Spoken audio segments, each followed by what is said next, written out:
Покажем вам, как создавать номенклатуру в Regos Online. Для этого перейдем в номенклатуру и контрагенты, в номенклатуру и перейдем в раздел номенклатура.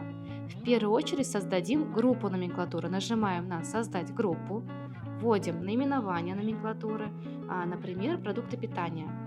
Родительскую группу указываем при необходимости. Нажимаем на «Сохранить». Далее переходим к созданию номенклатуры. Нажимаем на «Создать», вводим наименование номенклатуры, например, «Картошка».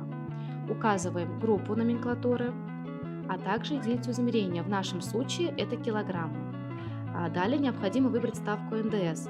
Если вы являетесь плательщиком НДС, выставляете 12%, если льготная 0%, если вы не являетесь плательщиком, выставляете без НДС.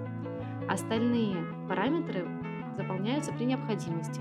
Нажимаем на «Сохранить», и наша номенклатура создана.